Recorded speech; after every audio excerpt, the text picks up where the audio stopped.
Hello everyone and welcome to our November AIE event. And tonight we have the event that it will be called Insights from COP26 and what it means for Australia. I'm very happy to host this event with the historic COP26 from Glasgow. I'd like to start by acknowledging the country, by acknowledging the traditional owners of the lands on which we meet today. I would also like to pay my respects to elders past and present. Before I start, just to make sure, in case people don't know the AIE, the Australian Institute of Energy, is a volunteer organization that's been around for more than 40 years, with a clear aim of supporting the professionals, the people in the energy sector and outside it. The main activities we have are organizing events that have networking and knowledge sharing aspects to them. We're very happy that this year we won the first Emerging Leaders program, and which really comes to a byline of leadership in energy. In tonight's event, we have a group of experts that have been following COP very closely, and they will help us understand more about it, understand about the dynamics, the outcomes, and what it means for Australia. What I'd like to do is start by introducing our speakers. And we will start by Anna Freeman. She's a Policy Director for the Clean Energy Council.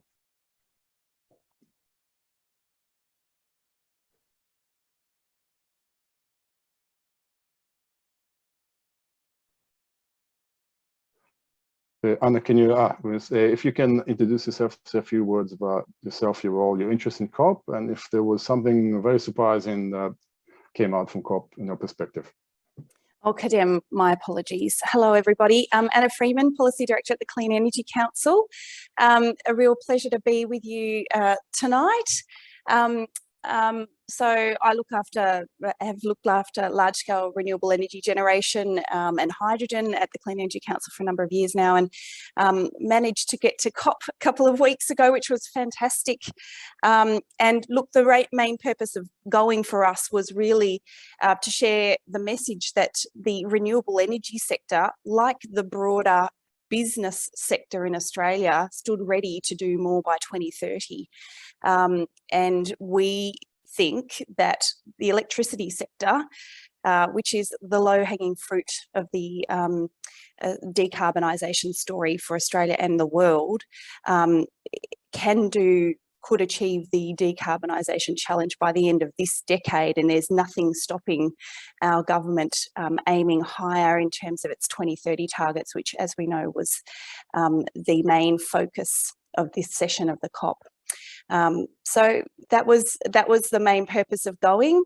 I think our government remains unmoved at the moment, but what time will tell, Kedem. Thank you, Anna. Next, I want to introduce Scott Hamilton, who is an author, researcher, policy advisor, as part of the Smart Energy Council, and ex-Victorian government. Hi, Scott.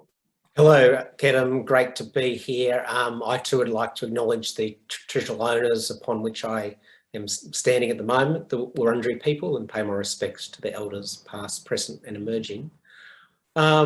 So I'm here in my capacity as an advisor to the Smart Energy Council, and I suppose one of the lenses that I was keen to look at the COP26 was looking at what it might mean for new industries like green hydrogen, green ammonia and green steel, and how it sort of prepared the policy and the environment for those new industries to get going, particularly in Australia.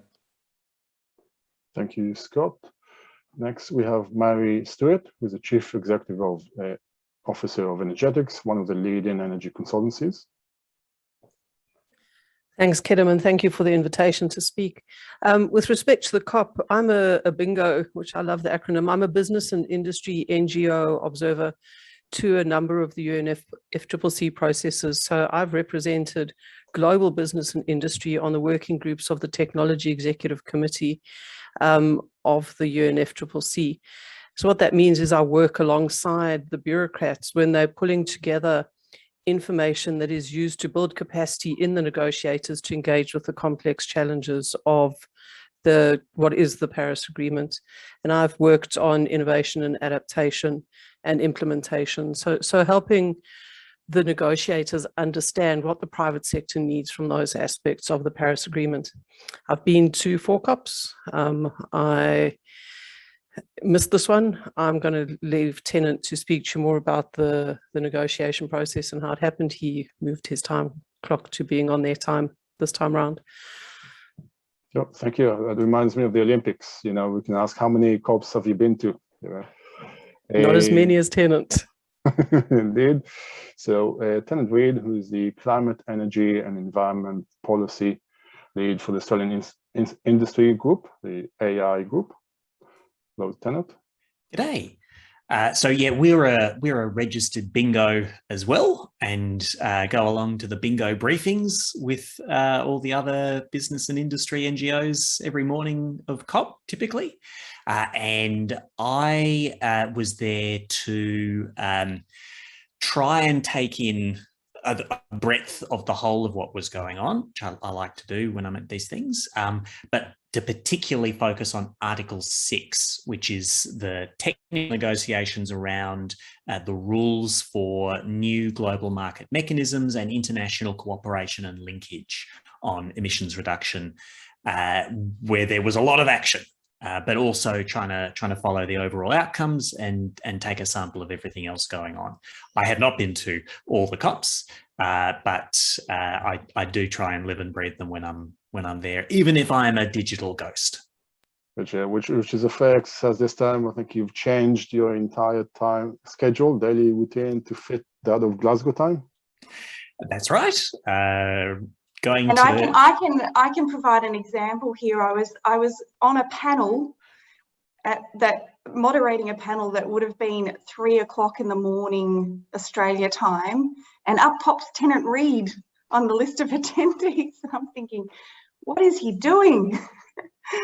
Knowing that he hadn't actually been able to visit in person, and he's like, I'm on Glasgow time for the next 2 weeks.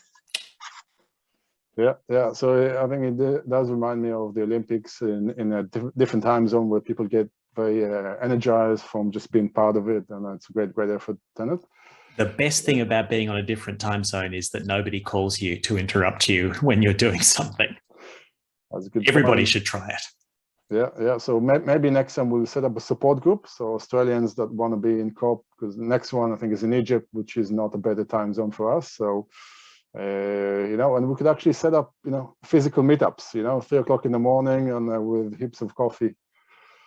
Cool. The last but not least, who is not here yet, John O'Brien, who was on the ground. So he may join us a bit later. So I'll apologize on his behalf. Just a bit of housekeeping. I think we all are used to the Zoom. I've been for almost 2 years now. So for the audience, we'll have the Q&A. You can put in questions up there. We'll have a moderator and I'll pass it through. At the end, towards the end of the session, we'll have a more open Q&A section, but feel free, if there's a question, please write it in. And if it's relevant to the topic, we'll aim to raise it straight away, so you don't have to wait. It's a general, we're going to have more of the aim is to have a debate or a conversation, more relaxed. But so feel free to any questions to raise them when you have.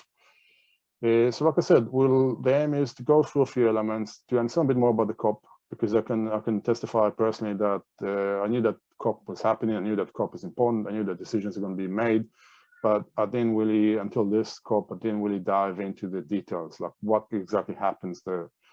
Are all countries coming in with preset agenda or determination of what they want to happen, or would negotiations actually lead to something new? So John was on the ground, so he was the one, our report on the ground is not here, but so we'll move kind of to the next, with an open question as to, was it predetermined? Like, were the announcements that were made, were they all preset, or were some elements coming up as, that emerged from the discussions on site? So as an open question, anyone who wants to raise their hand, jump in.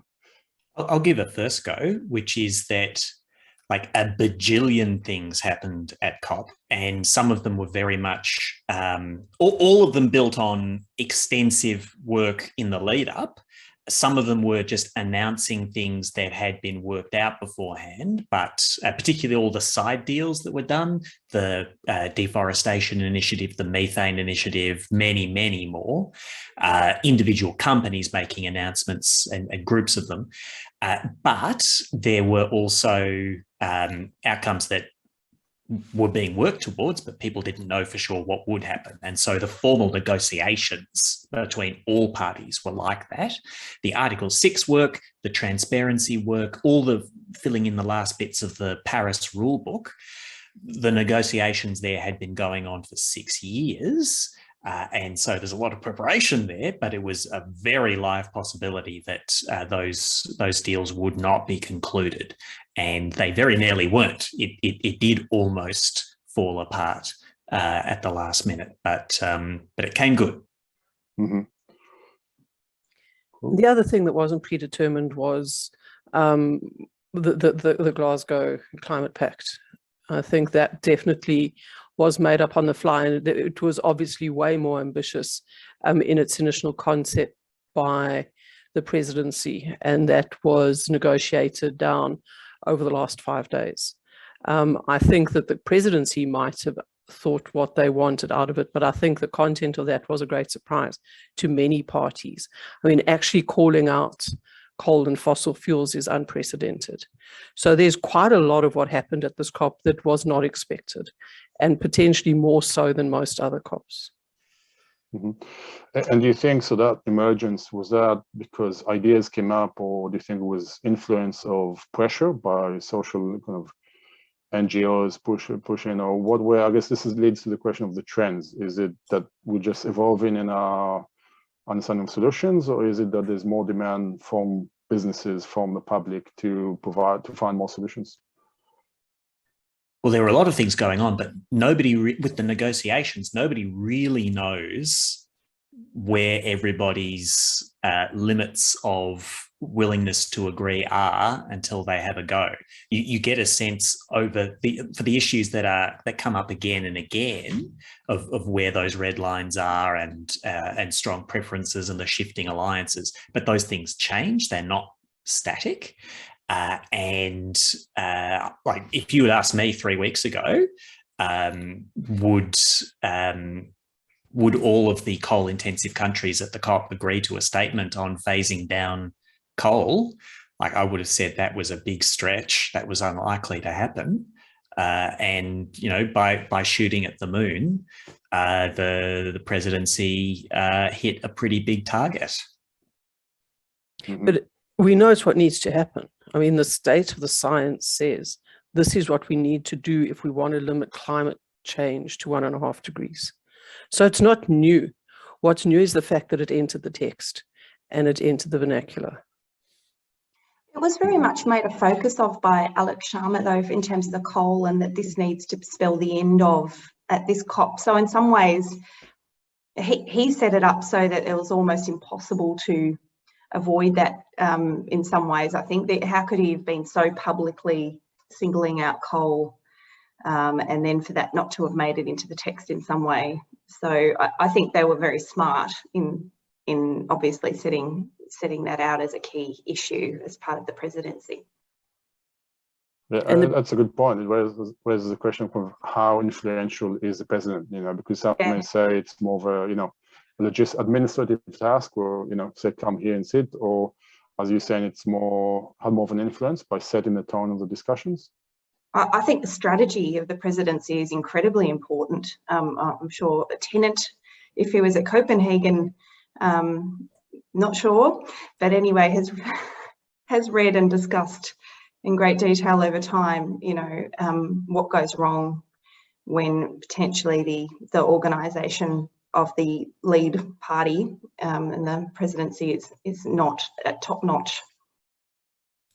And giving every party a sense that they are included. Like, there's nearly 200 countries involved in these negotiations, and technically any one of them can block the final outcome. Now, there's been like 1 or 2 occasions where the president of previous COPs has pretended not to see one party objecting at the end and just gabble through the outcome anyway. That's not a trick you can pull very often. That's a big deal. So you need to, one of the reasons why Copenhagen was seen as such a disaster and it became so rocky and full of ill feeling was the sense that some parties, big countries, were going away and doing deals behind the scenes, and the presidency was just adopting what they were doing without other parties being involved. And the dramatic objections at the last minute at this COP in Glasgow to the change, to the coal text, but then India and China and the US and the EU and 1 or 2 other parties went away into a huddle or a series of huddles and tried to work that through. And they came back with some text that India put forward and nobody else was involved. And that was one of the things that everybody else was upset about. And that was the thing that Alok Sharma was apologising for when he almost came to tears over the adoption of the final agreement. Everybody else was upset that they were not being included in that final stretch after having been told, for instance, 2 days before that it was a bit late to be introducing new ideas of their own. And then this new text came in literally at the last minute. I mean, when we look at the processes of these COPs, what we have to understand is that this is an agreement, as Tennant says, it is an agreement of 194 countries. And what is agreed is going to be the lowest common denominator. 193 other countries have got higher ambitions. So while this might, I mean, it was momentous, that the text that was, the words that were used, this is the very barest minimum. This is the smallest ambition that we will ever see. Everyone else has got more ambition than that. The other thing that this COP president, I mean, there was blatant ambition in this COP presidency from the outset. You've been able to see that in every press release, everything that's come out over the last 18 months. And they knew that Article 6 of the carbon market mechanism, that's where they've fallen over in Madrid, and it's where they fell over in Katowice. And they knew that the problem was that, so the first week the negotiators have the text and they work through as much as they can, and what they can't solve at their level of authority gets elevated to the ministerial level in the second week, and that's when the political decisions are taken.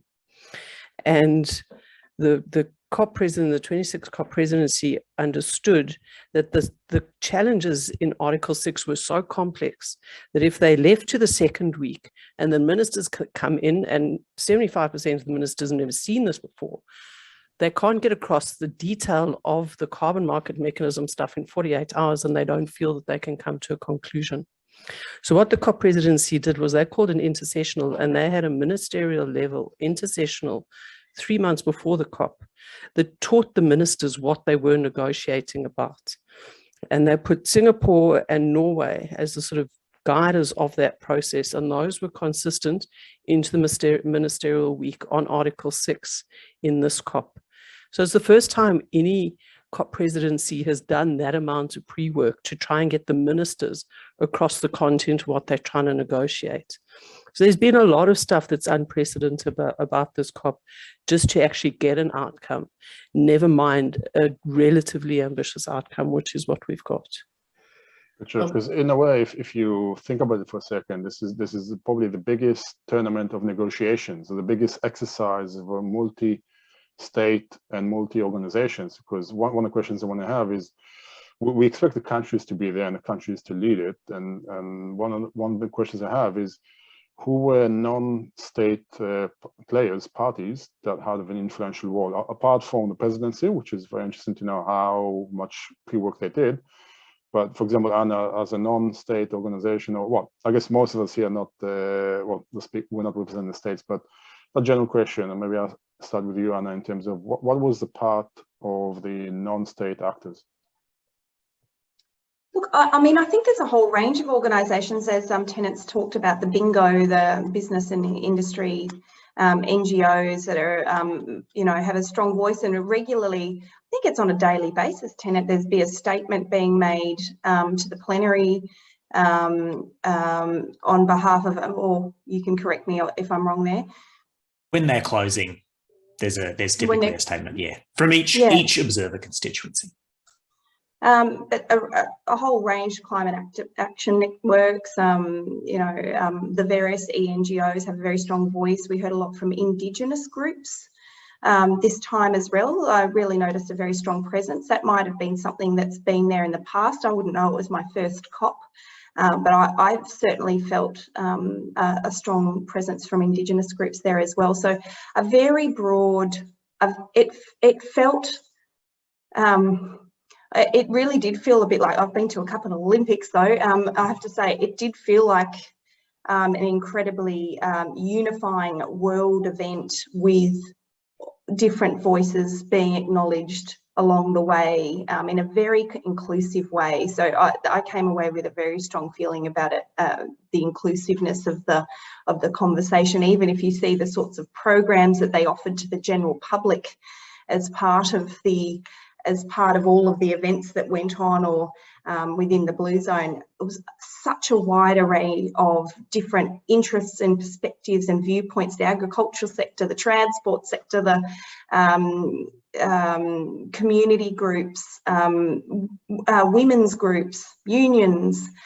It's a massive event, and so many different voices that are included in that conversation. And I think do have some influence. Kedem, if I could maybe just build on sort of some of those comments, was that I think one of the things that's really important to understand about the Conference of the Parties is the fundamental objectives and mechanisms that it's really looking at. And sort of, so we switched from what was largely a top-down type approach of setting targets and things in Kyoto and that sort of period, to Paris is really a bottom-up sort of process. And so the real part, or I think of the heart of the COP, is what are the nationally determined contributions that each of those 200 nations has to bring to the table. And that's really in terms of what that means in terms of getting global warming from above 2 degrees to as close to possible as 1.5 degrees. And that's where I think a lot of that was, I think, predetermined from work that had been done over the past years. And I think fundamentally that my biggest measure of the success or otherwise of these processes is how do we go in that? And I think that that's where that 2030 targets that 140 countries ratcheted up their commitments to 2030 was really important. And the fact that there's a bit of argument about what that means in terms of the science, and I'm getting into the outcomes now a little bit, but largely that means we're now below 2 degrees in terms of the forward trajectory. We're not at 1.5 degrees. Which is where there's a lot of criticisms about what happened. The other, just one more comment if I might, that in terms of those sorts of processes, yes, there was some negotiations things, but largely I think they played out the way that we expected. The big unknown, or the thing that really surprised me, was in the middle of the COP, the announcement of China and the USA coming together and saying they're going to work together. So these are the 2 biggest contributors to global warming since industrialization. The 2 biggest superpowers, our biggest trading power and our biggest security partner, agreeing they're actually going to work together in climate change. That for me gives me a lot of hope and confidence. And again, when we get to it down the track of this forum, why I'm on the glasses half full rather than half empty side of things. Yeah, and definitely a very important point. And before we actually do take the next step, talk about the outcomes, the other question I want to ask along those lines of influence is the business sector. So I think for many years, there was a lot of, whether from a political perspective or just from a general question about change, but in conservative views, it was considered that for the business sector, the question was, is it viable for them or not? Do they have an interest or not? And I think this is one of the cases, though it's very clear in COP in general that the business sector is and investors and so on are very, very much aligned to it. So what do you, I mean, was that evident in the discussions, or was that just general support? Like, do you see clear examples of that? Well, so the business community does participate extensively. Business community is pretty diverse, and so the people who are there are a mixture of individual companies with a technology or a project or a good story to tell. You've got national business federations and employers associations. You've got global sectoral groups, and just like individual people sort of in the business sphere who participate. So it's very diverse. There's a formal role for spokespeople on behalf of global business, and they say some pretty sensible things. But there's also controversy around and outside the process on the role of business in it. And there were some voices before COP calling for business or business in certain sectors to not participate. There were a couple of prominent businesses that said they didn't feel welcome, so they weren't going. Mm-hmm. Broadly, though, you found a lot of business interest in the investment picture, and in Article 6. There was a huge focus there on getting rules that have enough integrity that people can be confident in them, and enough workability that anybody would actually want to use them. And both of those things were a bit up in the air, depending on the different positions of parties that wound up getting accepted. But we'll get to the outcomes and judge how that went in a minute. So I guess that's a good point. Like the business sector, Article 6, that's come up. One of the questions from the audience is, why is Article 6 causing a big media storm? Very simply put. So that'll be one of our main points in the next section. So in the transition now, I'll put forward a video from Alok Sharma, from the president, which I think most people have seen, but I think it highlights how much effort has been put in, and let's watch it, and then we can continue from there. May I just say to all delegates, I apologize for the way this process has unfolded, and I'm deeply sorry. I also understand the deep disappointment, but I think, as you have noted, it's also vital that we protect this package.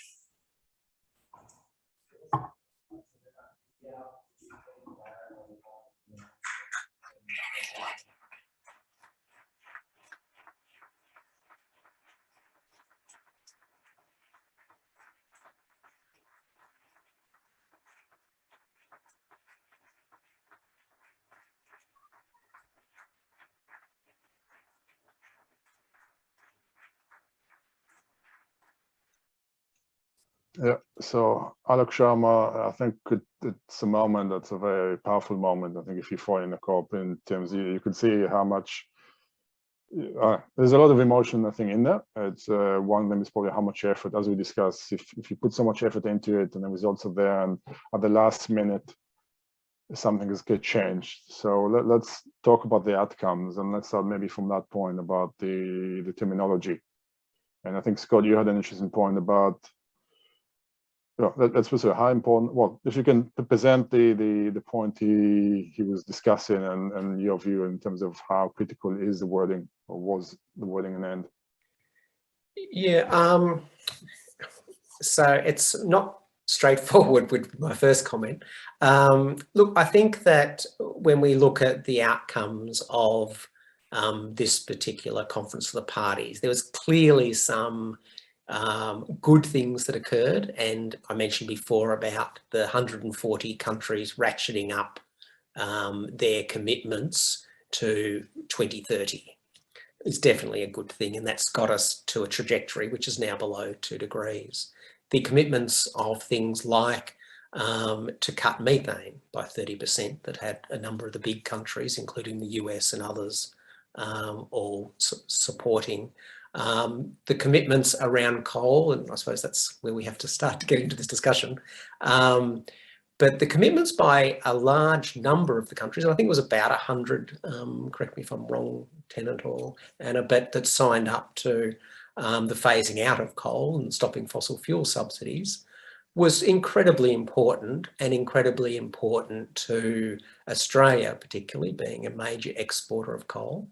Noting, I think one of the things that I did note in that South Korea was one of the signatories to that particular side deal that currently takes about 16% of our coal exports, which is a big whack. So then it comes down to this sort of question about, well, how important was this phase out to phase down language, which there was a lot of criticism of, and I need to acknowledge that. But I'm actually not as worried about that change. And I think I agree with Tennant that if you had asked me 2 weeks ago whether I thought we would even get phase out and a commitment of coal by all these countries, including Australia, by the way, I would have said probably not a hope. And I think that largely the other really important point here is that whether it's phase out or phase down, the really important thing is where the money's going to go. And the investment community, those trillions of dollars of investors and those businesses, are not going to keep investing in coal when the entire world is saying largely we're getting out of it, whether it's phase down or phase out, it doesn't really matter. And that's the really important thing. So that having that coal in there as a signal gives me quite a lot of hope that we are on the right path. My last final comment would be thinking about those outcomes. Clearly, particularly Australia, which we'll talk about in a minute, but clearly the world is not doing enough to keep us at 1.5 degrees. And especially when we look at the impacts of climate change on the Pacific nations and our neighbours, so Tuvalu, the Maldives, wherever it might be, it will be catastrophic, the difference between 1.5 and 2 degrees for those nations. And that would have brought a tear to my eye as well. Well, it did bring a tear to my eye in terms of we're still not doing enough. Gotcha. So in a way, you're saying good progress, some elements that were surprising by the ambition, but we still need I think if I had to need to take more steps. Someone asked me the other day, Kedem, one of your colleagues, about what mark I would give it if it was a project. And I think overall I give it about a C+ would be my. So let's open that specific question to the others. What mark would you have given COP if we were to oversimplify it to that point? What's I mean, from the perspective of my clients, they just wanted clarity on Article 6. They wanted the uncertainty to be gone, and they wanted to know what the way forward was. So from the perspective of the private sector trying to do something in this arena, I give it an 8. It's a clear indication you've got to get moving before 2030, and there's a carbon market there that you can play with. cool? I think if you read the statement just fresh, if you've never read one of these things before, you read it. Someone's said this, so certainly not the first, but it is a very powerful statement.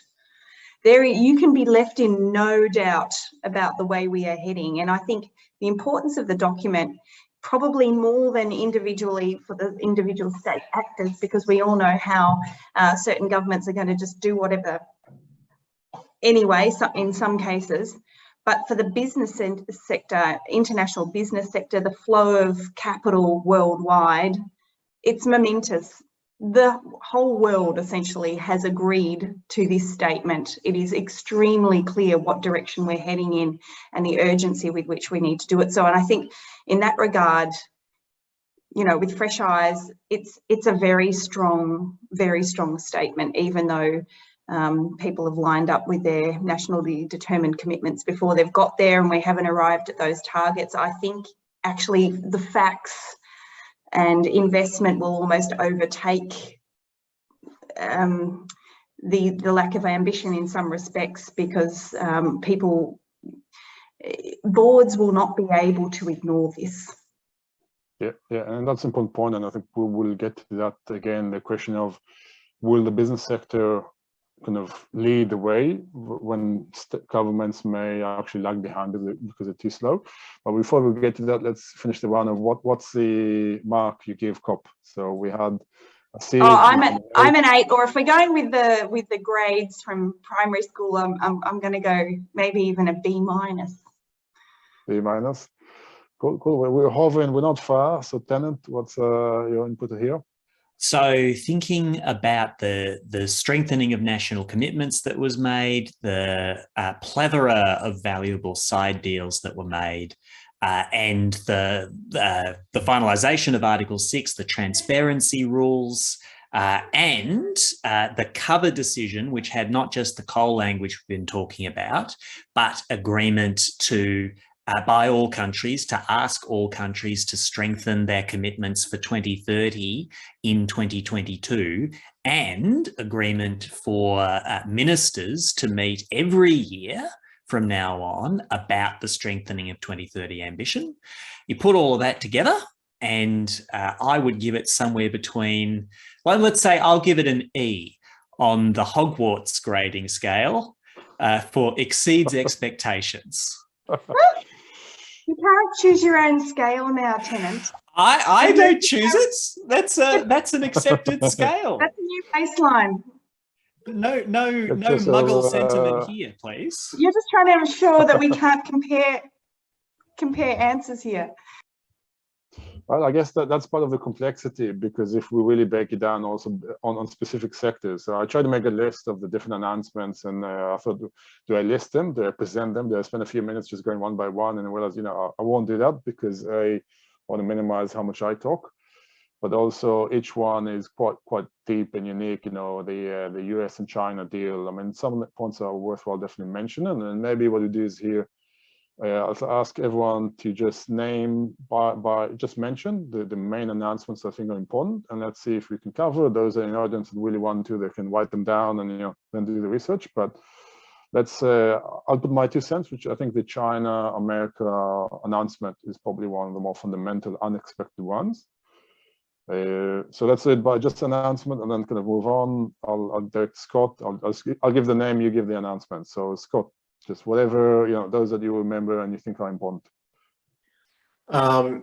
Agree with all the comments that people have made so far, including Article 6, the fact that the naughty boys or the naughty boy that didn't do his homework sort of come back with his 2030 target next year, I think is really important as well.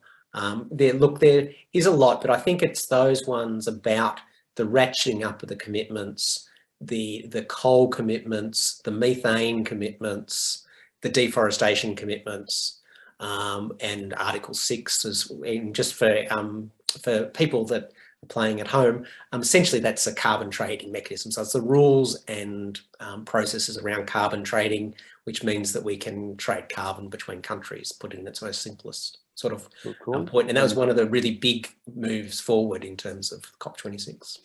Cool. Let's do Tennant, your short list of announcements. All right, I'm going to pick one we haven't mentioned yet, which is on the coal front, the deal that the European Union and the United States did with South Africa to finance their transition from coal for power over the next decade or more is a very big deal. And Indonesia made a point of signalling that they are up for a deal like that, and we may see more of this. So beyond the sort of the language encouraging outcomes, there were some quite specific crunchy deals done with particular countries to ease their transition, and that will have very concrete impacts.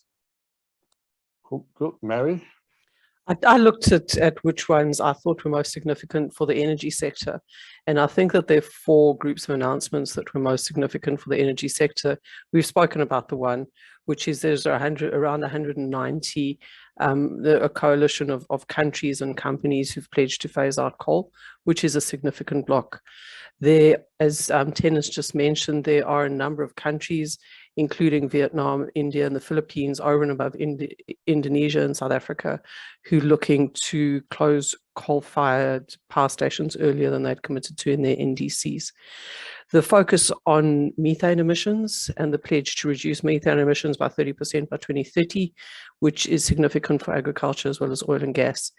And then that nascent alliance of 23 countries and territories which are starting to transition away from oil and gas.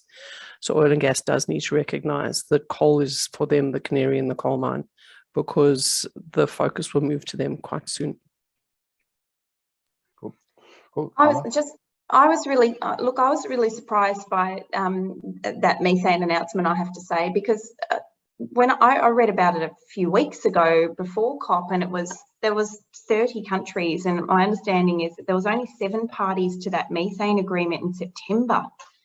And for them to get to 105 signatories to that agreement by the time they announced it at COP, I thought was an extraordinary feat. I mean, and the real focus on methane as sort of a strategy for minimising global warming, like in terms of one of the quick wins, let's say quick wins, that you could potentially achieve for holding down temperatures, and the size of the scale of the agreement with so many countries to focus on methane, I thought was very important, and particularly within the Australian context. Then when you think about what's going on with the gas narrative in Australia, for me it felt like it was a very stark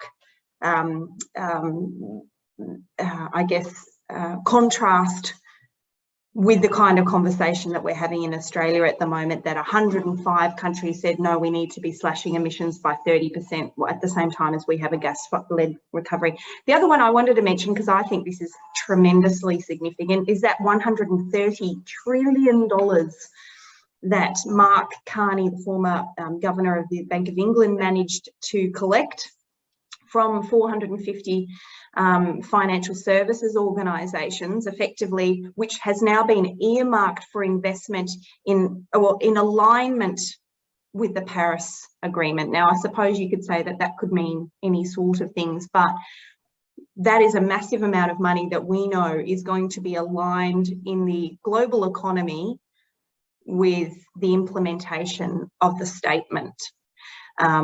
And so I think that that is going to have a massive impact over the next decade. Cool. Yeah, thank you for that. And definitely, I think a lot of big announcements, each one has a lot of impact. And I think when we look forward, when you think about the next COP next year, hopefully that opens up the floodgates to a point where people now appreciate that these agreements are possible. And now we need to take the next steps and not go back. So I think that's kind of creating the inertia and the dynamics to go forward. Thanks. Can I just say that the one announcement I forgot was around the electric vehicles, and we have been speaking quite a lot about reductions. We also have to look at the uptake and electrification, and specifically electric vehicles, and those announcements were significant. Okay. Thank you for that. Including demand from the global transport sector, from major hire car companies, and the demand side across other clean products was also an emerging thing. Demand for clean steel and clean metals, for hydrogen in a number of application contexts, not just people lining up to be hydrogen export superpowers, although there's a lot of those. Australia cannot sit down with the view that we're just going to be great because we've got so much sunshine and wind. There's a lot of countries with great sunshine and wind, and get up and go. So we've got to have it too. Could I just jump in there for a minute, Kedem? A really good point, Tennant. And I think just following up on, I think, one of Anna's comments, that clearly, if you look at you stand back and look at the COP outcomes, clearly the world is clear in moving in a certain direction. And that direction includes very clear statements about getting out of coal and about getting out of methane, which is fossil gas, LNG, for those playing at home. So the world's doing that. And the question for Australia right now, which we're getting into that space, is what are we going to do? And yes, there's huge opportunities, and speaking about some of the people which were involved in COP, such as Fortescue Future Industries, Twiggy Forrest, Malcolm Turnbull, Alex Stewart from CWP Global, Mike Cannon-Brooks, I know, was watching closely from Sun Cable. Huge opportunities, but we're not the only players in town. And those trillions of dollars that we were talking about will go somewhere else if we don't get our act together, and we're not currently getting our act together, which we'll talk about in a minute. Yeah, we'll get to the Australian picture. And just to summarize the commitments and announcements, so Maui highlighted that to get a full list, you can go to the presidency. They presented the outcomes, the presidency of COP. There's a link in the chat that Holly shared. So I think if somebody wants to read the whole thing, then, we have the link there. You can go online. And we have our guest speaker, John, under the name of Scott Hamilton, but all good. I think we can change the name. Holly, you may be able to change the name. I'll be on it. Welcome, John. Yeah, apologies. Morning's been a disaster, but I'm here. No worries. Glad to have you on board with us. And we are just about to transition. We just finished. Well, actually, we spoke about the on-site, the outcomes and so on. This is kind of a good point to the next question of, there were a lot of announcements, but looking forward now. So we know that we're not still on track to 1.5 degrees, that's part of the discussion. And we know there's ambition, we know there's an inertia, but what can we expect in the coming years or towards next COP? Is it something simple we can say? Is there inertia that's going to happen, or what? Or yeah, it's probably a big topic. So, but is there a way to kind of condense that into statements like, are we going to see more of the same, or are we going to see new agreements, or is it just hard to quantify?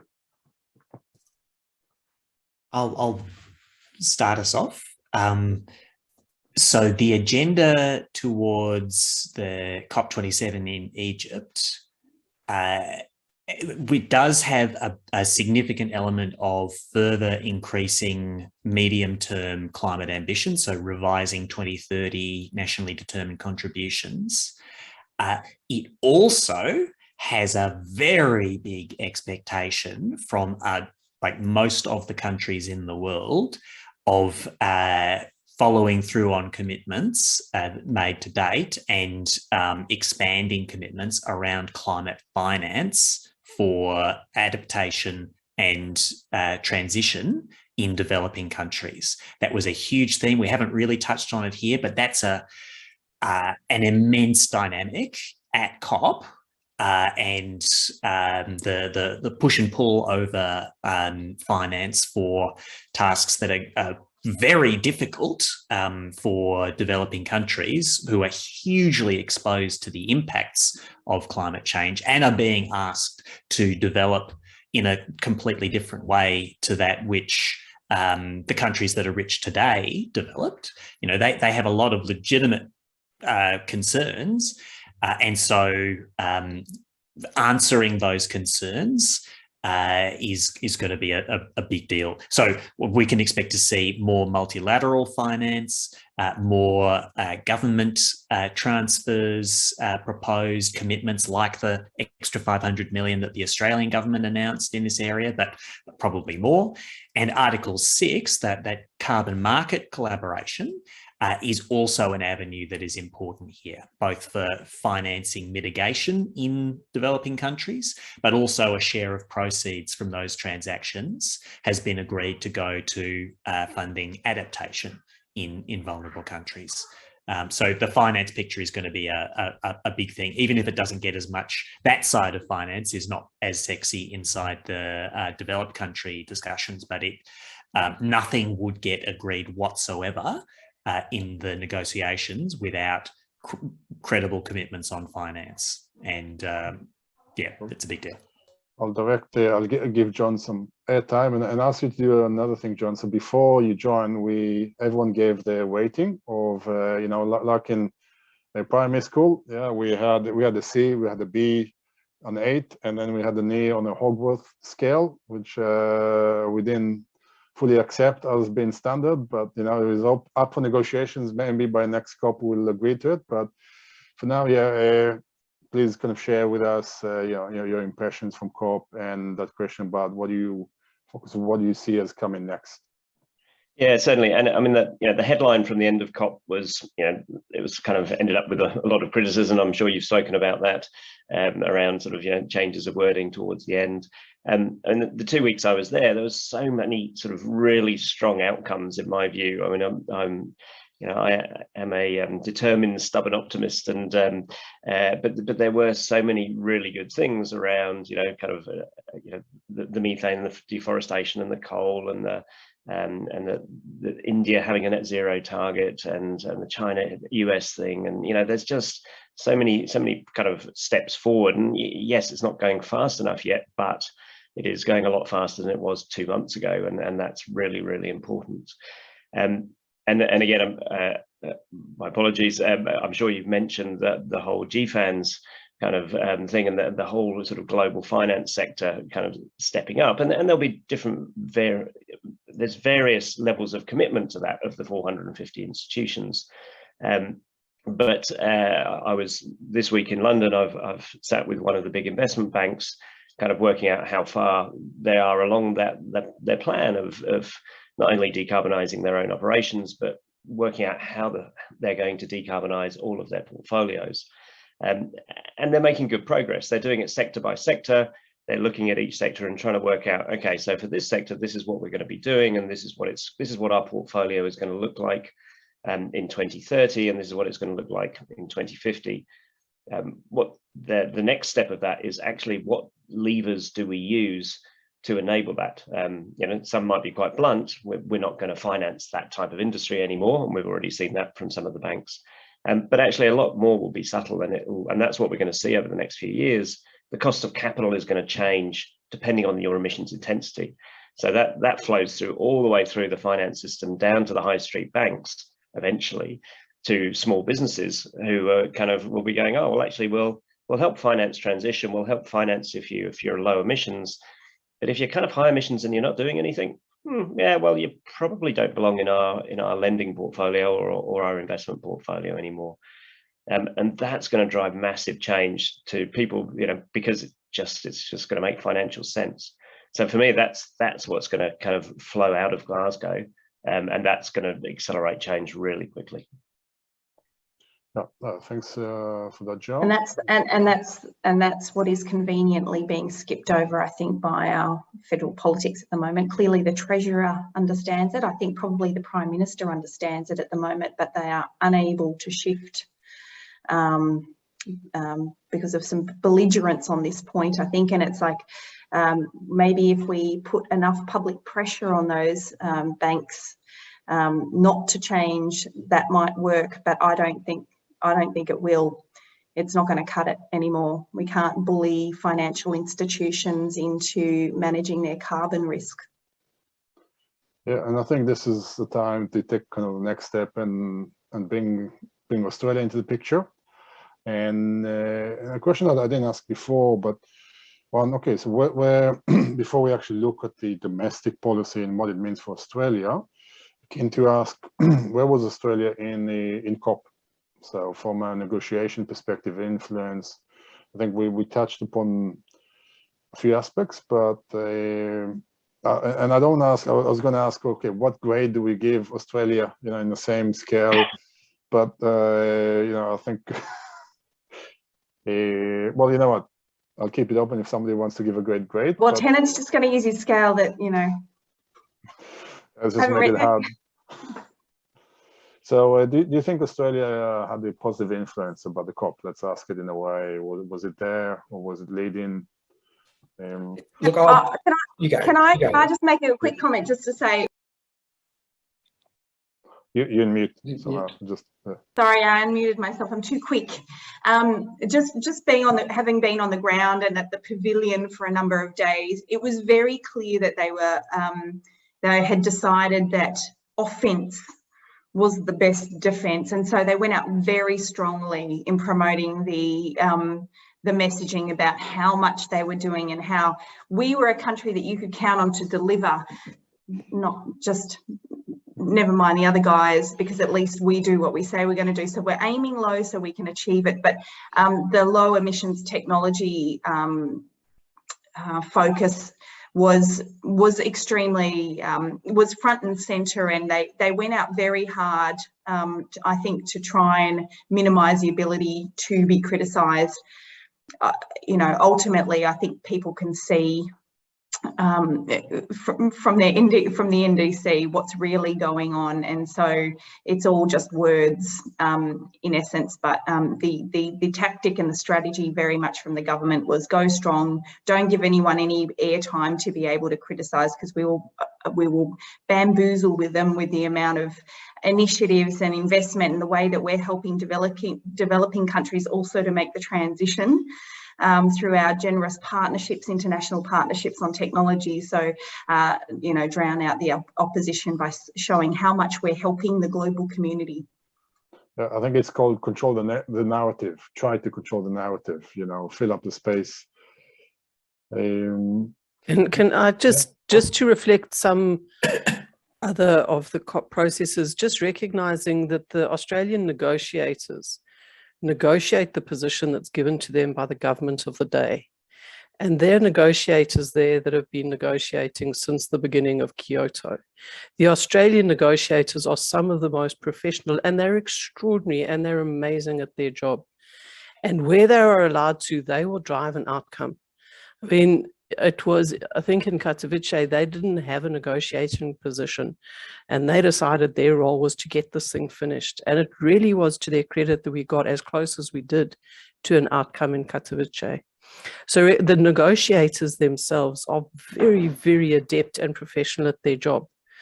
They are told what to negotiate in some instances, and it might not be palatable to them, but that is what they negotiate. So it's difficult to say, how did Australia behave in the negotiations? Because our negotiators are first class and unbelievably professional and very good at their job. How they behaved is an absolute reflection on the government of the day. And I think that Australia's 5 fossils of the day and the colossal fossil, which I don't think has ever happened before, is a reflection of how the majority of the parties felt about Australia's position that it took to the COP. So the fossil of the day is handed out by an NGO, a group of NGO network, environmental NGOs, and it is about that party which got in the way of good outcomes in the negotiations in that day. And Australia got it 5 times, 2 weeks. Got to be a record. I would absolutely be very happy to say it was a clear fail by the Australian government. It was appalling, the role, the approach that we took into this COP. Clearly it was all about 2030 targets, and we weren't even considering in increasing our targets. And probably going back to one of the most disrespectful things that I have seen is that they agreed to that final communique, which said that next year they would come back with ratcheted up 2030 targets, not 2035 as Jason Flinsky talks about, 2030 targets. And within 24 hours, they've said they won't do it. Now, how can they be trusted?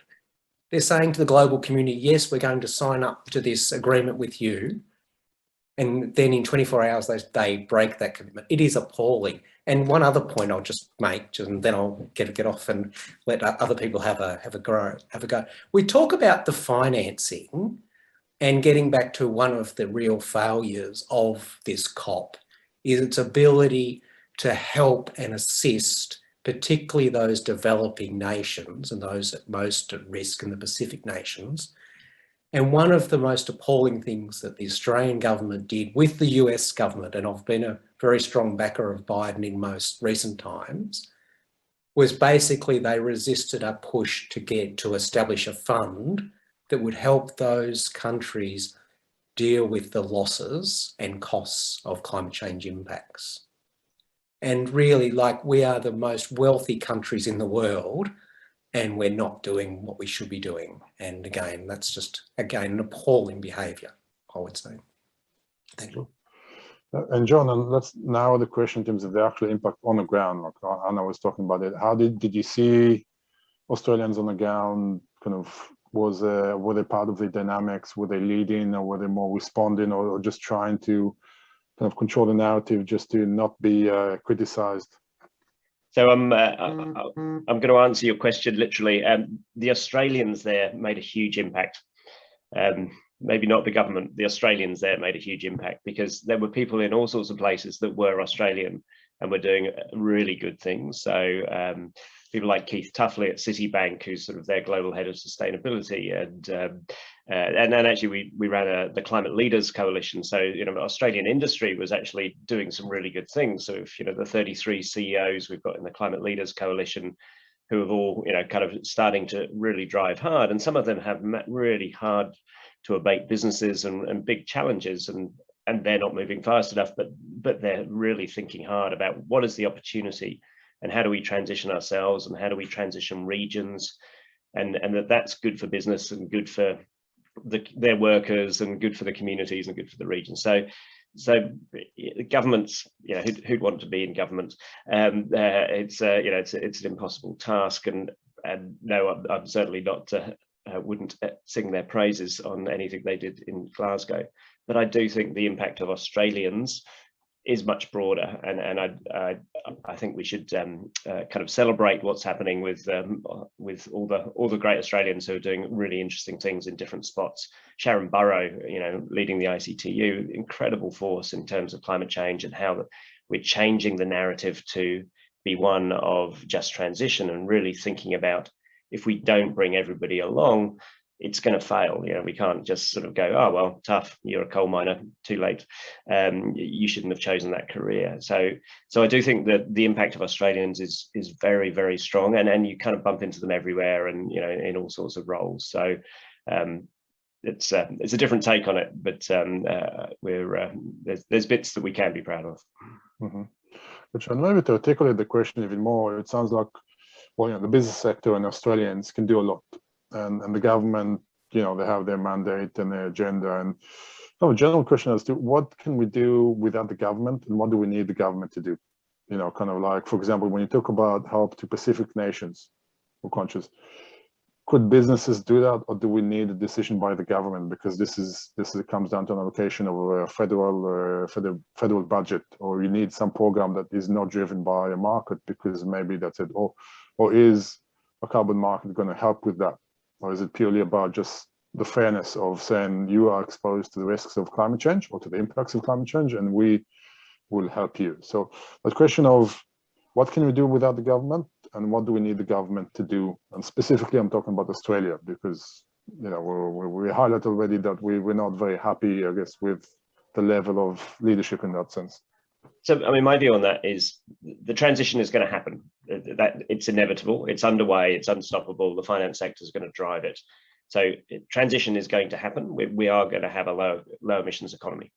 Maybe it won't be quick enough. Maybe, we're going to have to be doing a lot of drawdown in the 30s when we've realized we've overshot a fair bit. The role of government is to make that orderly.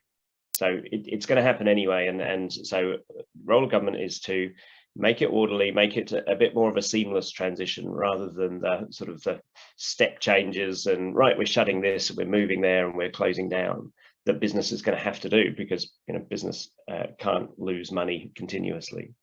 So that's the role of government. It's kind of how do we actually make this a fair transition and a just transition, and whilst everyone, I mean, it was interesting in Glasgow that the just transition was a phrase not just being used by NGOs and some governments. It was being used by the investors and by communities. So I think that's the role of government. I also,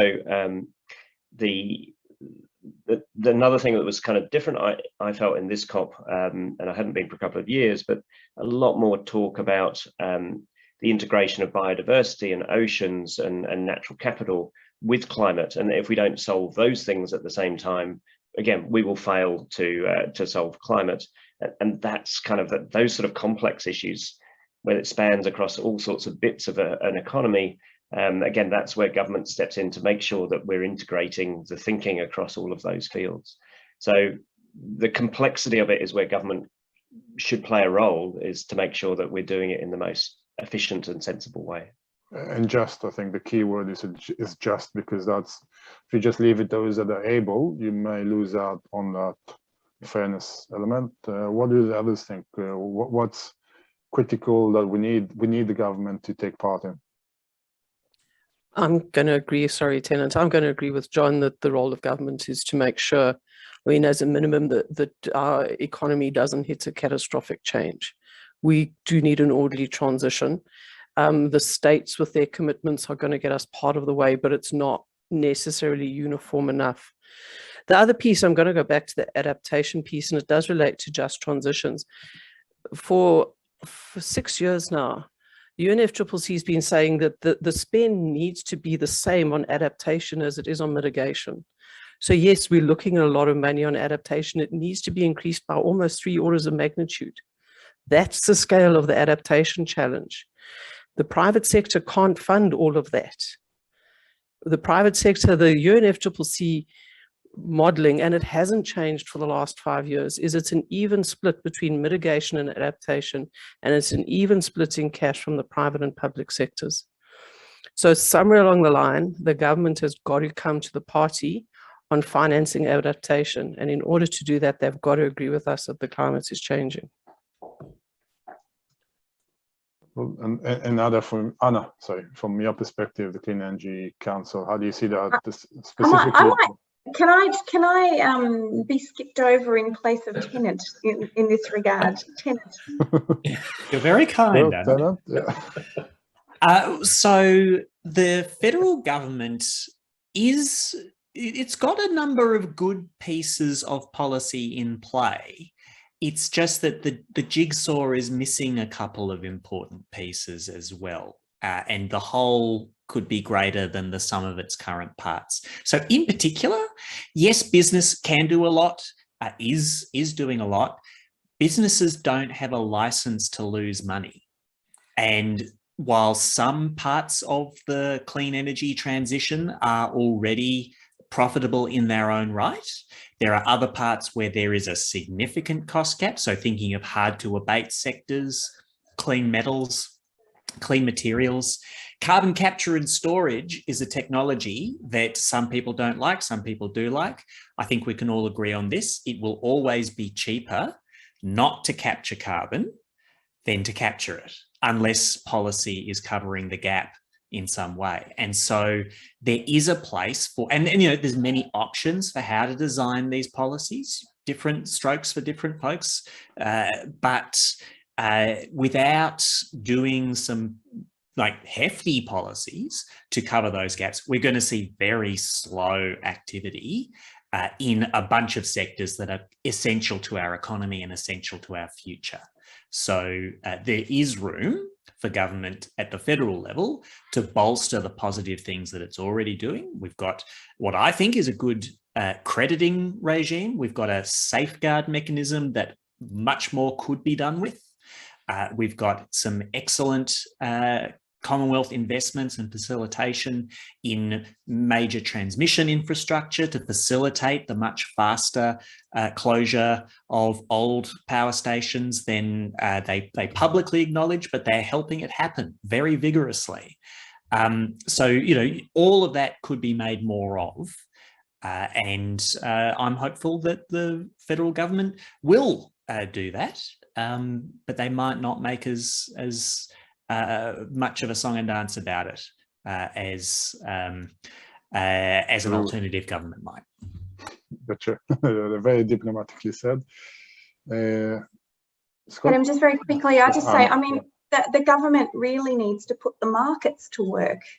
We have this ridiculous situation where basically our current government, its only tool is handing out money. At the moment, it doesn't want the regulation, and it doesn't want to put the markets to work. If we could do either of those things, but preferably the former, we will make the cost of the transition much less. At the moment, we have set ourselves up for simply handing out billions of dollars to incentivize change in the economy, and this is going to be a very expensive exercise if we continue to go down this route. It would be much better if the government could put the policy settings in place to guide markets, and it could then focus on other things and not spending taxpayers' money on handouts. So it would be great to see a bit of a change of the national conversation about how we can lower the cost of the transition. Good point there. And Scott, you wanted to add something? Well, certainly the pieces of the jigsaw puzzle are not there, Tennant, would be my first sort of comment. And I think Anna's being polite. And I think that the fundamental things that the government needs to be doing that's not doing, and credit to the Business Council recently coming out and saying what it needed to do on a 2030 target, which was 45% by 2030, is what they were saying is needed. 46. It's the extra 1% that makes all the difference. But I'm just putting that to one side for a minute and getting to this point about orderly transition. We are in the transition now. We're now over 30% renewable energy in our energy system. Hazelwood Power Station closed 2 years ago. Your Lawn's going to close in 2028. Liddell's closing in a year or so. Now, we do not have a plan for orderly transition of these communities and these towns and these businesses that rely on them. And I'm talking about Latrobe Valley, I'm talking about the Hunter Valley, I'm talking about Port Kembla, which is a steel mill, Lithgow, Gladstone, and the list goes on. And the world is changing and the money is moving and these communities are going to be decimated. And by coming up with not a plan, a scam of how we transition this is really, I think, being disingenuous to those communities. And we're already seeing it now. We're going to see more of it. And we're not going to see the transition of the Port Kembla steel mill to green steel without government's help, Tennant, I would say. And many of those businesses there need their help to make the transition. And it's not happening. And I think until we see that, we're in real trouble. And lastly, the other point, getting back to what governments need to do, electric vehicles. So the other people which we decimate in this transition that's happening is people that can't afford the solar panels or the batteries or the EVs and are left with the old technology. Electric vehicles, clearly, we're one of the worst in the world at 1% of our new vehicles or whatever, and we don't have a standard for carbon emissions from vehicles. Clearly a role of government in its fundamental reason for being is to protect its citizens, and it won't use one of its powers it's got within its legislation to regulate the carbon emissions from vehicles, which would help drive more electric vehicles into this market. So there's lots they should be doing and they're not doing it. It is mind-boggling. If you have a look at the Future Fuels and Vehicles strategy last week, it is, in essence, if it boils down to a bucket of money, I think it's $250 million for investment in charging infrastructure. But there's no market-based mechanisms or any other sorts of incentives that would drive sort of changes in behaviour, apart from we'll make sure that you can charge your car, but we're actually not going to throw very much money at it either. Or adequate amounts of money to do it. So that's another disappointing example where we see the government's just sort of opening its wallet to some degree, but they're not actually driving the regulatory change that will make a change to consumer behaviour necessarily, or even the availability of choice. If we're talking about powering choice with last week's policy, it was about providing choice. Well, unfortunately, the policy, the document itself will not encourage choice because it's not going to incentivise producers, automotive producers, actually to send their cars to the market.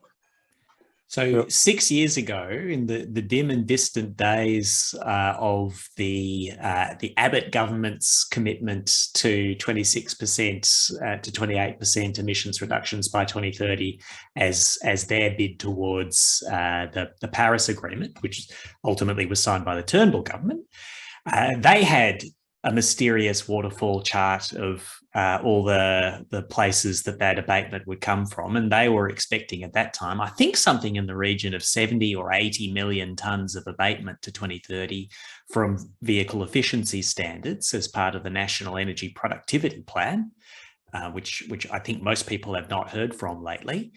And they had discussions and it proved a bit difficult internally, and they scaled that back to what we what we saw the other day. But it's certainly a well-ventilated idea, and the automotive industry has put together its own voluntary standards approach. But I think they've also said that making that an official scheme with a government impetus behind it would actually be helpful to them as well as to reducing emissions from the sector. Yeah, it's definitely interesting points, and I think the common ground that everyone agrees is that the more can be done from a federal level, political level. And look, and I want to take it to the point where we now, we can talk about what needs to be done, and we have a limited time, but I want to take it to the personal level, the leadership level, and by saying leadership, I'm not just saying the politicians or the executives, but also there's an element that we in the sector, if we all think something should be done, the question is, what do we do? Do we just talk about it, or can the actions that we can do? And quoting John, he said, look, leadership is who defines your leadership. If you want to be a leader, then you can be a leader. It's something you can be proactive. And John can correct me if I misquoted him. But part of what I want to ask you is, okay, so we've gone through COP, we've gone through where we are in that regard, and a bit of the local domestic level, which we can talk about still for quite a long time. But I want to say, and we still have about 15 minutes, is what does it mean for people in the sector? What can we do? How can we, if you believe that this is an important journey, and I think all of us believe, and many of the people I work with, are there actions we can take? Is it learning more? Is it apart from voting? You can say if politically you're not unhappy, fine, go vote. But what else can we do in this regard? And joining Tennant at at 3 o'clock, 3 a.m. and having some coffee. So what are the actions that people can do in this regard? So I think one of the conversations I heard in Glasgow was, there was kind of going, what's Australia doing? But actually a lot of it was around, you have so much opportunity in Australia. Sort of why are you not grabbing it? We don't understand why you're not grabbing all of that amazing natural resource you've got and doing things. You're the Saudi Arabia of renewable energy. Why would you not be kind of jumping on it and creating that future? So there's almost confusion around, why are we missing that opportunity or not taking that opportunity? So for those in the energy sector, I think, it's actually a really exciting time. Because there is going to be lots of change, and that's hard for some people and kind of unsettling for people in various roles. But the opportunity in the energy sector to do amazing things and do exciting new projects and help create that opportunity and kind of the future for Australia, I think is really strong, and the energy sector is right at the heart of that. So it's a time of change, but change means there's opportunity. So it's exciting, and how are we going to really get VPPs to work properly? How are we going to integrate demand response across the whole sector? I mean, I have a strong belief that 70 or 80% of our load is going to be controllable in 10 years. We'll just have variable demand with our variable supply. And all of that sort of stuff around how do we change the sector to be operating for the future and operating to drive economic sort of well-being of the country. It's just exciting, and so I just think there's so much opportunity in the energy sector to make a difference. So you say seize the opportunity is kind of in a nutshell. What else? I think people have got a lot of opportunities to make a difference. People have many different roles. People are citizens. They may be employees with an influence on the workplace that they're a part of. They may be invested in businesses that they have a voice in. And I think the test in every context that they operate in is not only what can they do that's positive, but what are the things that move the needle at the scale that they're operating in. There's some things that probably don't move the needle at any scale. But if you look at I know there's a lot of criticism of over-personalizing problems that are actually systemic and need systemic action to address them. But still, at whatever scale, look at Where's the most energy being used? Where's the largest chunk of emissions in your organization's footprint, in the region that you're a part of? Don't just take it all down to the personal level. And the only other thing I would say is that, you know, climate is a huge issue. It's a many-faceted issue. There are many different aspects of it to try and make a difference in. It can feel extremely overwhelming. And I think that a US climate journo, Dave Roberts, said something very sensible earlier this week, which is that there's no reason for people looking at the outcome from Glasgow to stop pushing, but there's also nothing wrong with taking a moment to celebrate the progress that has been brought about by all the pushing so far. And I might just add to that, Tennant, because I do think that's a really important point. I was, one of the things, I'm in the UK for another couple of weeks, and one of the things I'm doing is going back to my old school, and, you know, I'm going to do a session with assembly, and then with the sort of the years 11 and 12. And I was talking to the year 12 teacher yesterday, and she's going, you know, they do year 12 geography, and, you know, at the moment we're going through the AR6 report, and we're kind of, you know, we're just sort of saying, you know, this is, the world's ended, it's, you know, it's all a disaster, and they're all going home very depressed, and it's kind of like, and it's just like, it's, you know, it's a grim subject, you know, let's have a, you know, a topic on the end of the world. And so I was saying, well, there's, you know, actually there's a different way of looking at this. You know, we're going to have to do, you know, really big economic transition to solve this problem. And whilst we're doing that, how about we fix up a few other problems in society? You know, so if we're going to change everything, let's change everything, you know, to make it a little bit better. And actually that sort of the power of the positive storytelling is really, really important. And you know, and as you know, I've got this project sort of where I get a whole lot of people to write their visions of 2100 and 2030, and just around, let's tell positive stories, because that attracts people to that future. If you do tell people that actually we're in so much trouble, we can't do anything anymore anyway, and you're just an individual, you're too small, then everyone just gives up. So how do we actually, you know, flip it around? The energy sector is right at the heart of this. They can drive that change. The individuals in that sector can drive that change. They can help drive the innovation within their organizations, and be an early adopter. You know, it's like, great, I'll jump onto the demand response trial. Fantastic. I'd love to be part of that VPP trial. And sort of help move it along from an individual basis, and from a professional basis, and from the business basis. And, you know, and if you flip it to one of opportunity, then people will do more. So it's really important. Yep. That's great points. Can I follow up from John? I think if there's one message that the person as an individual should get across inside their company, is that you have to act by 2030. So you have, if your focus should be on what are we going to do by 2030. I agree with Tennant. You move the needle in that it's in line with the scale in which you have influence, but we absolutely have to move by 2030.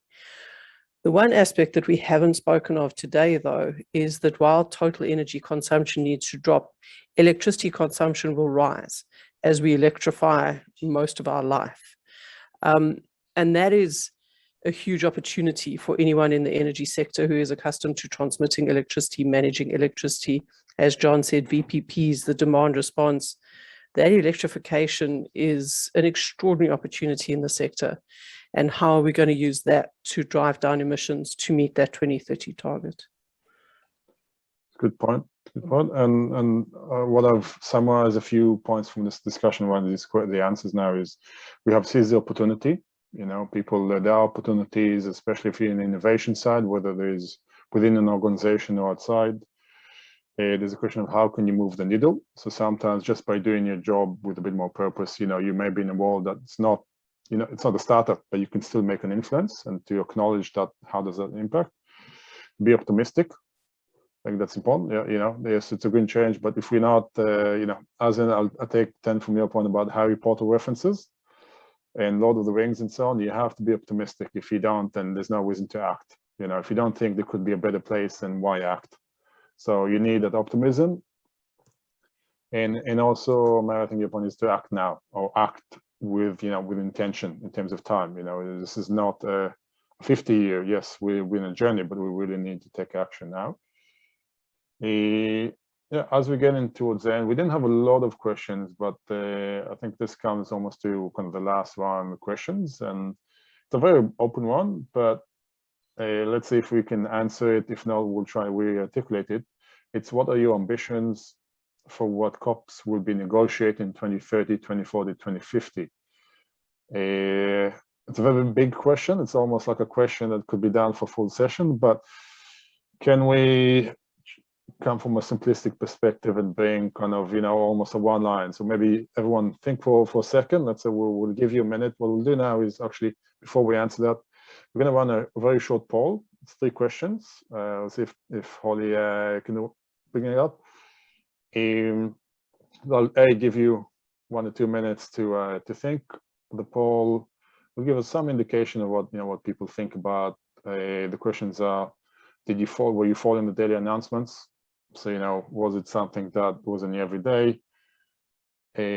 Will the outcomes of COP26 impact Australia's energy market? Again, a very broad question. And the last one was: do you think the outcomes of COP26 will impact your work? So while we're waiting for that, can I just give a plug to that? If you've not read the Glasgow Climate Pact, and I didn't read the Paris Agreement until earlier this year. I'm a bit embarrassed to say that. I'd never read it from start to finish. They're not that long as a document. I really encourage people to Google it, Glasgow Climate Pact, and read it. It's only a few short pages. It's a very powerful statement, as I said before.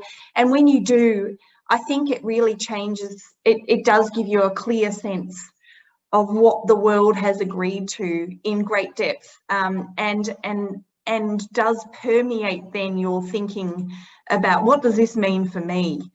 So I really encourage it. Often we think these UN documents are very long and complicated. It's actually not. It's very accessible. A great read. Get it and read it. Cool. Great idea, Anna. Could I also just put a shout out to the Australian Institute of Energy for putting on this forum? That's a great example of what you can do to make a difference, is to elevate the debate and get people talking.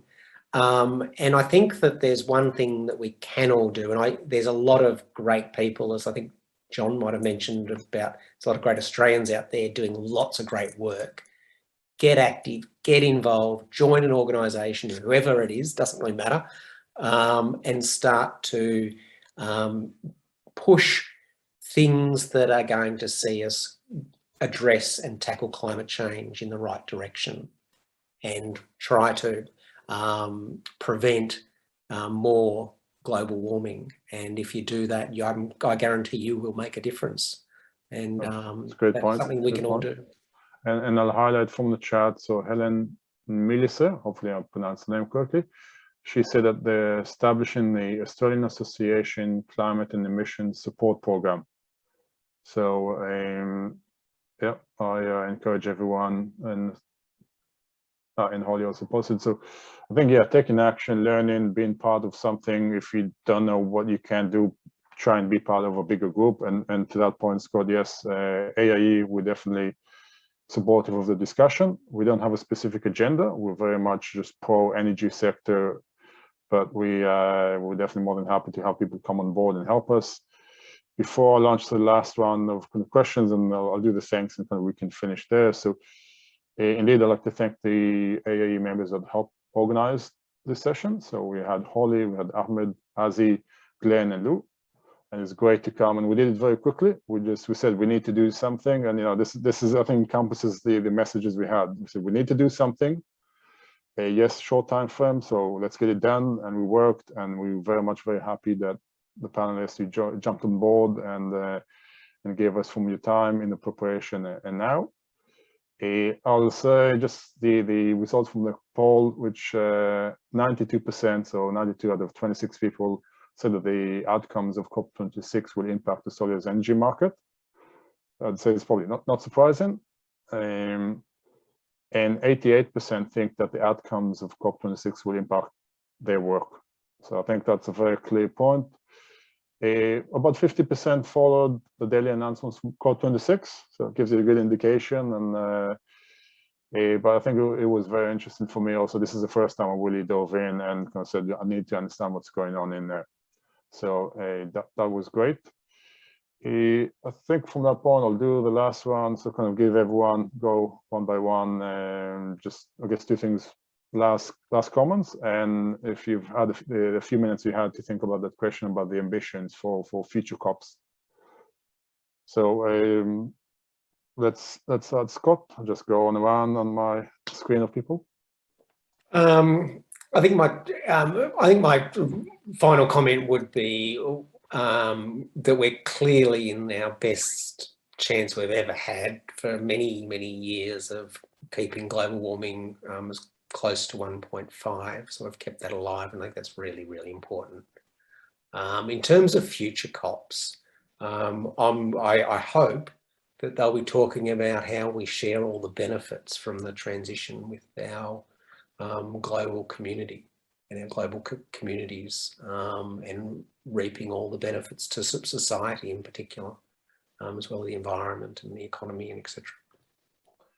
John, thank you, Scott.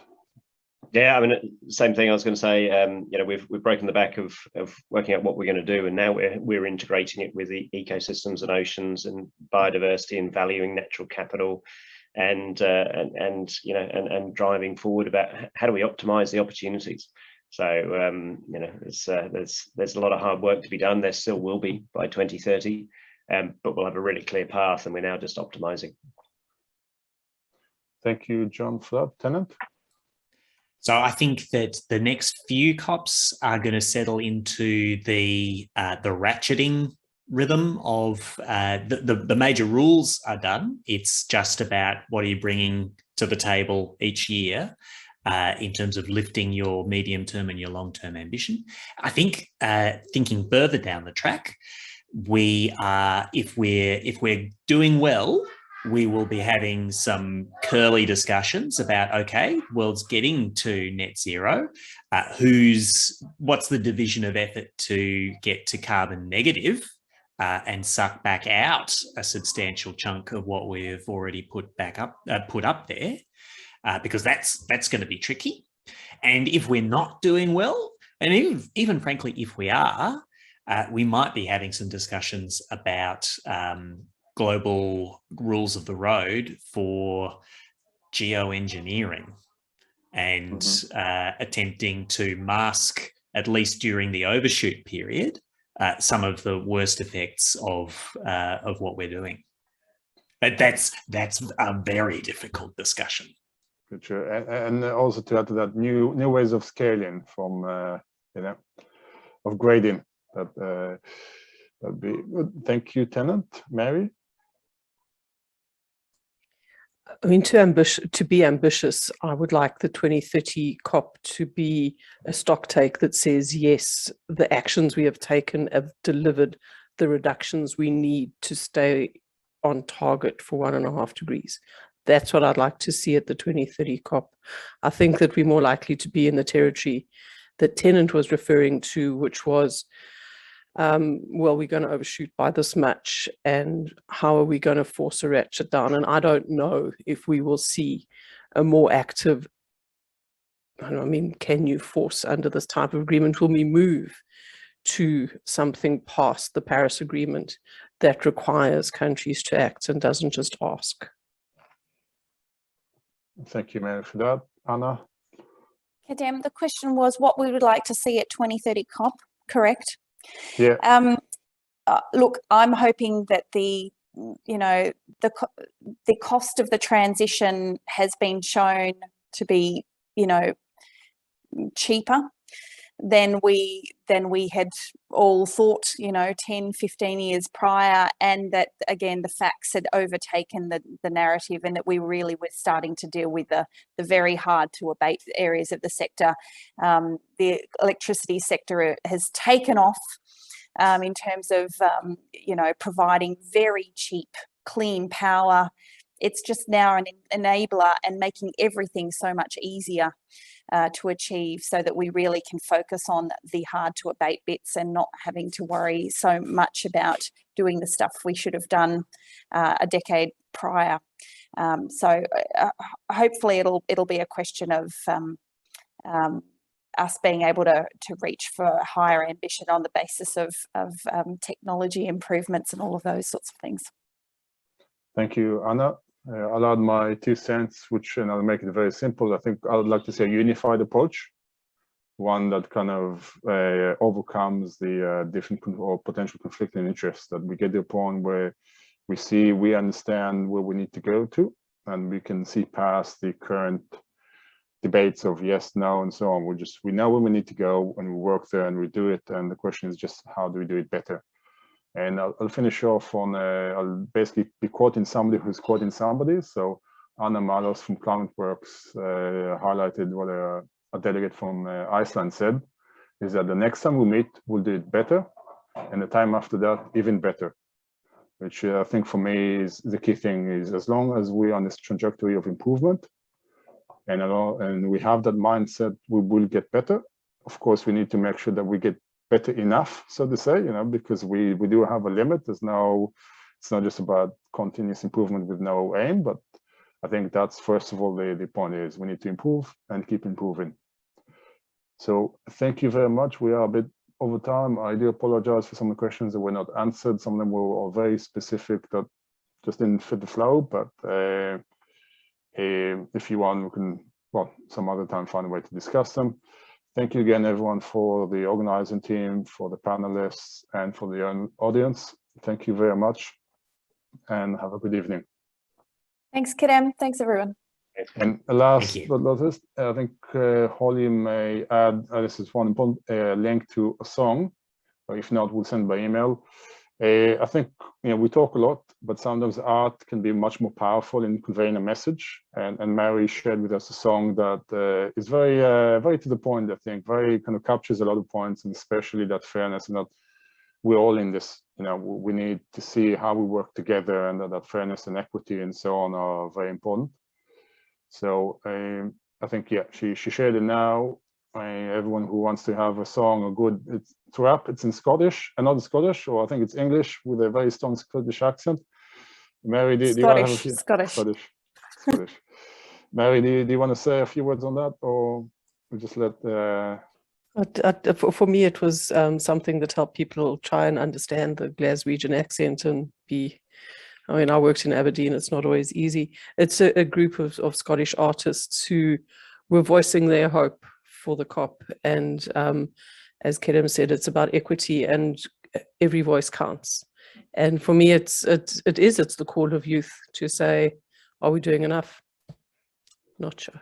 Yeah, thanks, Kedem. Thank you. And I guess I'll end on another quote from Stephen Hawking in a Pink Floyd song. If we're talking about, he said that we just need to keep talking. And I think that's a key thing, and talking, which means also listening. Again, thank you, everyone, and I wish you a good night. Thanks all.